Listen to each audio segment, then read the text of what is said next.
결혼할 거예요? 저는 생각하고 있는데 좀 저희 부모님이 어머니 계신데 약간 좀 약간 반대? 근데 집안에 누가 나 같은 사람 없어요? 저기 제가 듣기로 우리 친가 쪽에 응. 그 뭐라 그럴까? 친가 쪽에 아버님 지금 돌아가셨거든요. 친가 쪽에 거기 관련된 뭐 이렇게 한번 이렇게 뭐라 그럴까 이렇게 한번 이렇게 돌았다 그러나? 그래가지고 그런 사람 이런 끼가 있었다는 얘기를 신기가 있어서 안 네. 내려서 돌았다? 네, 그렇게 당신네 집안에 신줄이 많아요. 네. 그래서 네. 지금 보면 본인도 네. 지금 점사를 보면 외가고 친가고 외가는 조금 빌었던 공줄이 많아 보이고 네.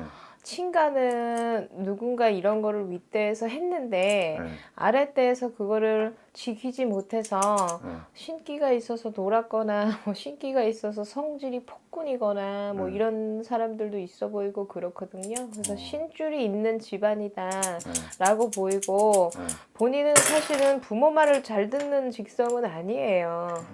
부모의 어떤 그늘이 크고 또 부모의 말을 잘 듣는 사주라고 할 수는 없고 일찍이 결혼하면 결혼을 2번을 해서 가정을 2번을 가져야 되는 사주가 많고요.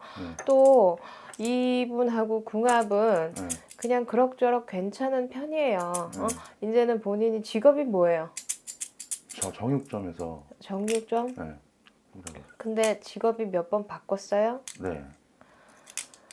직업적으로 앞으로도 조금 2-3번의 변동이 있을 수 있고요. 아 그래요? 그리고 은근히 욱하는 성격이 좀 있어요. 네. 아시죠? 네. 살기가 많아. 잘 참다가 한번 못 참으면 확 내가 그 성질이 있어. 근데 이 여자분도 사실은 고집이 있거든요. 고집이 있는데 가정을 글쎄 결혼은 나는 하는 걸로 보여요. 하는 걸로 보여요. 어찌됐든 본인이 우겨서 하든 엄마가 2손 2발 다 들든 결혼은 하는 걸로 보이는데 결혼을 해서도 본인이 마누라 속을 많이 썩을 일이 좀 있어. 아 그래요? 응? 은근히 사주에 한량의 기질이 많고요. 네. 또 이 아까 말했던 것처럼 본인이 살기가 있기 이 집에 누가 객사했어요? 객사요? 응. 아 저희 아버님이 그러니까 저희 어머님하고 이혼하시고 나서 밖에서 돌아가신 거죠, 그러니까. 객사한 사람의 혼신이 본인의 앞길을 가로막고 있고, 이 아버지를 어딘가에서 좀 잘 풀어주셔야 될 것 같아요. 이런 데다가 어디다 의뢰를 하셔서 아버지를 좀 잘 풀어드리시고 항상 큰 일을 앞두거나 어떤 내가 계획하는 일들이 있을 때 이 아버지의 객사하신 어떤 조상의 혼신, 영가 혼신이 내 일을 조금 가로막고 또 틀어지게 하고 그래서 모든 일이 다 순조롭지가 않아요. 뭐 코앞에 가서 깨지든지 다 된 밥에 누가 재 뿌리든지 좀 이런 일이 덜어 있거든요. 원래는 군인, 경찰 이런 직업을 가졌어야 되는 사주야. 그래서 당신은 사주에 관이 있기 때문에 항상 누구랑 다투고 싸우고 법적인 문제에 연결이 될 수 있는 사람이에요. 그래서 살면서 내가 불법적인 일을 한다거나 누구 다툼에 끼어든다거나 이러면 내 사주에 관이 있으니까 관록을 먹어야 되는 사주인데 관록을 먹지 못하고 있으니까 자꾸 경찰서 가거나 뭐 소송 뭐 법원 가거나 이런 문제가 조금씩 가끔씩 생기거든요. 그래서 그런 걸 살면서 좀 조심하시고 은근히 본인이 유한 것 같은데 성격이 유하지 않아. 좀 까탈맞기도 하고 까탈맞다기보다는 좀 성격이 있는 거죠. 좀 욱하는 성질도 있고 편안한 성격이라고 본인이 할 수는 없어요. 근데 자기 자신을 자신이 모르지 않아요. 다행히. 응?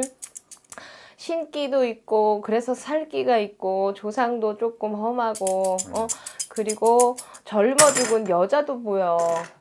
이 집에 조상을 누가 섬기는 사람이 없어요? 조상을 섬기는 사람이 누가 이렇게 조상 대우하고 이런 사람이 없냐고. 저희요?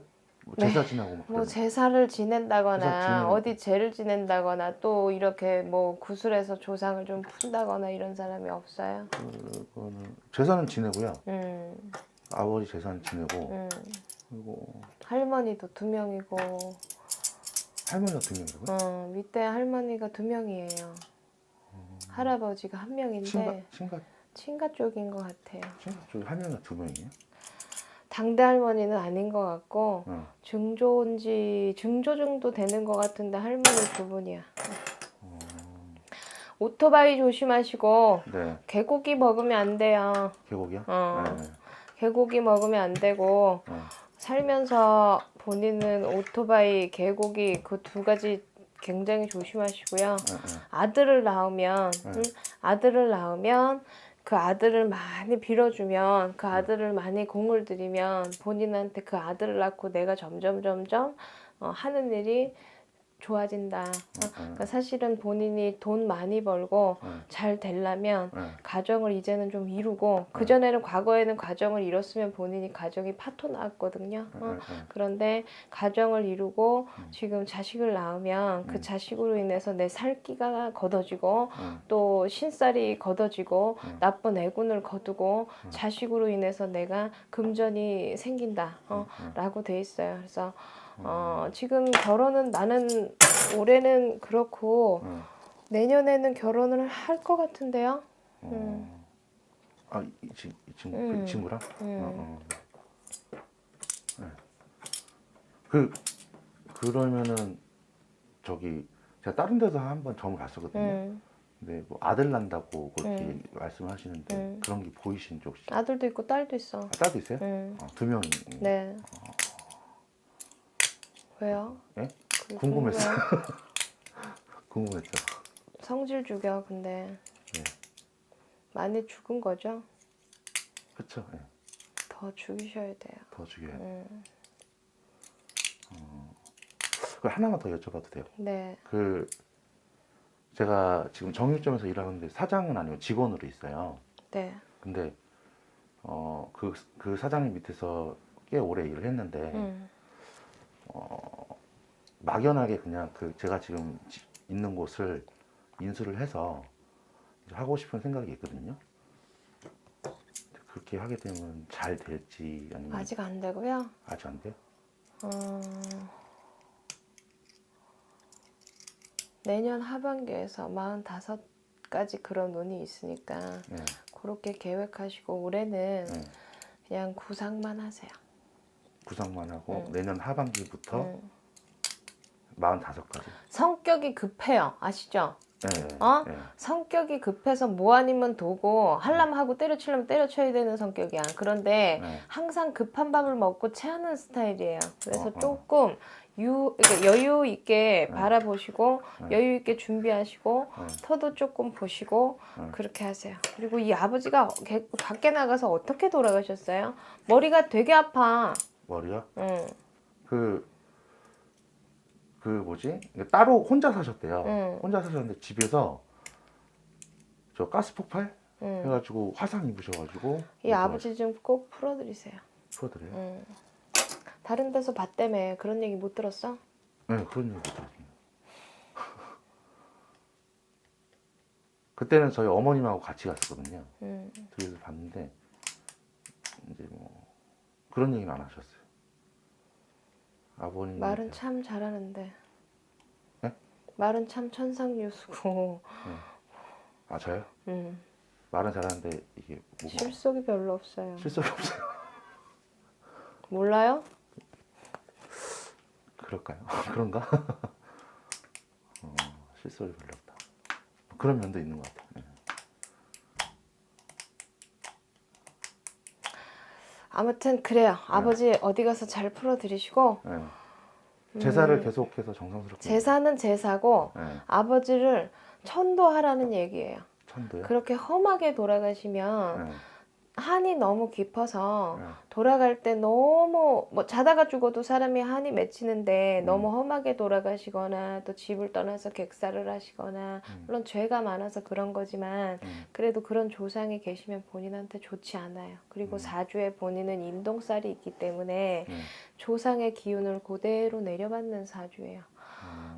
인덕이 별로 없고 살면서 내가 내 팔뚝을 흔들고 살아야 되는데 이렇게 남자가 어떤 사업을 도모하고 큰일을 할 때 인덕이 없고 인동에 살이 있으면 본인이 조상에서 많은 기운을 내려받아야 되거든요. 근데 이렇게 객사하시고 터져 죽고 깨져 죽고 맞아 죽고 자살하고 이런 조상이 있으면 그것도 당대의 내 부모님이잖아요. 그럼 자꾸 회원을 해드려야 돼요. 그래야지 본인 하는 일에 걸림돌이 안 돼요. 아버지가 돌아가셔서 나를 괴롭히는 게 아니라 아버지가 험하게 돌아가셔서 나한테 좋은 기운이 작용하지 못한다는 얘기예요. 아버지가 자식을 죽어서 자꾸 괴롭힌다는 개념이 아니고요.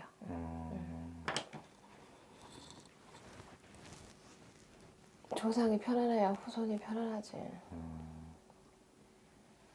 그리고 본인도 어느 정도 신기가 있어요. 그래서 어떤 때는 그냥 꼭 무당 우리처럼 그렇지는 않지만 예감, 직감, 느낌 이런 것들이 많이 적중하는 편이에요. 그래서 그냥 저 사람 보면 아, 저 새끼 사기꾼 같고 이 사람 보면 아, 저 여자 속물이야 뭐 이런 느낌 촉 빠르잖아요. 그게 신기해요. 그럼 아까 전에 밖에 친구랑 결혼하게 되면 제가 속을 많이 썩이는. 어떤 여자를 만나도 본인이 조금은 속을 썩일 수 있어. 그래요? 아버지 엄마 속 안 쓰겠어? 아버지 엄마 속 썩였죠. 그죠? 집안 대대로 조금 그런 게 있어요. 아 그래요? 그렇구나. 그럼 사업은 일단은 왜냐면 여자 말 잘 듣는 성향들이 아니에요. 아 그래요? 자기 주장들이 강하고 네. 자기 여자를 책임지고 이런 건 있어. 본인은 뭐 가정을 책임 안 지고 자식들을 나 몰라라고 이렇지는 않은데 내 멋대로 가고 싶으면 가야 되고 오고 싶으면 와야 되고 내가 하고 싶은 대로 해야 되는 직성이에요. 무슨 얘기인지 알죠? 해줄 건 다 해주되 누가 나한테 잔소리하고 간섭하고 구속하고 그렇게 맞아요. 못 살아요. 맞아요. 그러니까 본인이 대부분 이제 여자 말을 좀 잘 들어주면 집안이 편안하잖아요. 근데 이 사람 외국 타국에서 왔는데 본인한테밖에 의지 못하잖아. 근데 나는 남자니까 나 더 돈 벌어다 줬고 할 도리 다 해줬고 내가 해줬는데 본인이 여자 말 잔소리 듣고 구속받고 어디냐 몇 시에 오냐 이렇게 못 살거든요. 그럼 결과적으로는 트러블 날 수 있잖아요. 그런 거에 대해서 좀 조심하세요. 그럼 사업은 그러면 사업은 하셔도 되는데 내년쯤 계획하고요. 내년 후반에 해서 이렇게 45살까지 이렇게. 그럼 하면은 뭐잘 풀리는 그런 거는 잘 안 나오. 풀린다고. 잘 풀린다고요? 그럼 안 풀리는데 사업하라 그러겠어요? 알겠습니다. 궁금한 거 다. 죄송 하나만 더 여쭤봐도 될까요? 네. 저희 집안에 저희 누나가 있는데 누나 조카가 그 뭐라 그럴까 좀 약간 미쳤어요. 그러니까 좀 여러 가지 문제가 있었거든요. 지금 그래서 저도 그 저희 둘째 누나인데 둘째 누나랑 저랑 지금 사이가 그 조카 문제 때문에 사이가 안 좋아. 굉장히 안 좋게 됐거든요. 근데 그 조카가 정신병원을 이렇게 왔다 갔다 하고 네. 그리고 이제 뭐 우리 조카가 우리 누나를 죽이겠다고 막 목도 조르고 그리고 우리 엄마죠 할머니를 뭐 계단에서 밀고 막. 그러니까 결과가 뭐야? 빨리빨리 얘기해봐. 그게 그 친구로 인해 가지고 저하고 누나하고 관계도 멀어졌거든요. 네. 왜냐면 저는 제가 누나한테 엄마한테 그런 걸 제가 용서가 안 되더라고요. 네. 이런 관계가 회복이 되는 것도 그런 것도. 그거는 본인이 성격이 뭐가 난 거지. 그 친구가 정신적으로 문제가 있잖아요. 그럼 정상인 친구가 아니잖아요. 아프잖아요. 그런 친구가 엄마한테 했던 행동은 정상인의 행동이 아니니까 그걸 이해해야죠. 근데 앞으로도 계속 그럴 것 같아. 그러니까 계속 그럴 것 같아도 그 친구가 정상적이지 못한 친구니까 그 정상적이지 못한 부분에 대해서 내가 앙금을 갖고 이게 만약에 정상인인데 할머니한테 그렇게 하면 그거 잘못된 거죠. 근데 정상이 아니잖아. 아프잖아. 정신적으로 병들어 있는 사람인데 그게 할머니인지 뭐 삼촌인지 부모인지 그 구분이 가면 그 정신병이겠어요, 그게? 그런 부분을 본인이 이해해야죠. 내가 삼촌인데 그 조카를 봤을 때 화가 나지만 그 부모의 심정은 어떻겠어요. 자기 자식이 정신병이 돼서 부모고 할머니고 애미애비도 못 알아보고 지금 정신병원에 계속 치료받고 있는 그거잖아. 근데 그게 그런 병은 사실은 이 집안에는 대대로 그런 사람이 한 명씩 나올 수 있어요. 앞으로도. 왜냐면 신의 벌전이 있고 그렇기 때문에. 그래서 조상을 잘 풀어내려는 거예요. 지금은 조카가 그렇지만 집안으로 바라봤을 때는 전에도 한 사람이 윗대에 본인 내 어떤 누군가가 미쳤다며 신을 받지 않아서 그런 사람이 주기적으로 대대로 한 대에 걸쳐서 한 명씩 나올 수가 있을 가능성이 있어요. 그게 신의 벌전이에요. 근데 그 사람을 물론 괘씸하지만 정상인의 사고가 아니잖아요. 그러니까 그 사람이 잘못됐다라고 할 수 없는 거죠. 그러니까 그냥 정신병원에서 계속 치료받게 만드는 그런 분란이 또 안 나려면 그걸 치료를 받아서 해결해야죠. 근데 이걸 내가 어른으로서 속에다가 담아두고 그거 어떻게 해야겠어. 미안하지만 미친 사람이 한 짓을 누굴 원망해요. 제가 느끼기에는 그 조카가 그러니까 자기 목숨을 담보로 누나한테 자꾸 그러니까 그것도 본인이 느꼈을 때는 그 조카가 협박을 했던 모든 정신병이잖아. 그러니까 정상인이 봤을 때는 저 사람이 완전히 미칠 것 같지는 않은데 미친 짓을 자꾸 하니까 그렇지만 분명히 그 사람은 병원에 가면 정신병명이 있단 말이에요. 뭐 조현병이 있든지 자기 감정 좌절을 못하는 거예요. 그것도 병이에요. 그래서 병이라고 생각하고 이해하셔야 돼요. 이해하고. 그래서 그거를 그 부모한테 자식 잘못 키웠다고 원망을 할 게 아니라 그 부모는 마음이 어떻겠어. 내 자식이 막 부모도 죽인다고 하고 할머니도 막 죽인다고 하고 안 그러면 나 뭐 안 해주면 죽는다고 하고 막 협박하고 그게 정상인이 할 행동은 아니잖아. 그러니까 그거를 누나하고 대립해서 싸울 게 아니라 본인 동생이면 누나를 더 이해해주고 정신적으로 고칠 수 있게 치료를 받으라고 그냥 마음의 격려라도. 제가 보기엔 누나도 정신병이 있는 것 같아요. 누나도. 제가 보기엔 왜냐면은 누나도 이제 술 먹고 하고 하면은 자꾸 작은 일을 갖다가 제가 불만이 그래서 작은 일을 갖다가 엄마를 호출을 해요. 엄마가 뭐 어떤 일을 당하게 되면 이게 온 가족 일이 되는 거잖아요. 그래서 그게 좀 이해가 안 가서. 그 정확한 거는 그 가중을 넣고 따로 보셔야 돼요. 왜 어떻게 해서 그런 병이 생겼는지. 그런 거예요? 네. 알겠습니다. 네. 감사합니다. 네.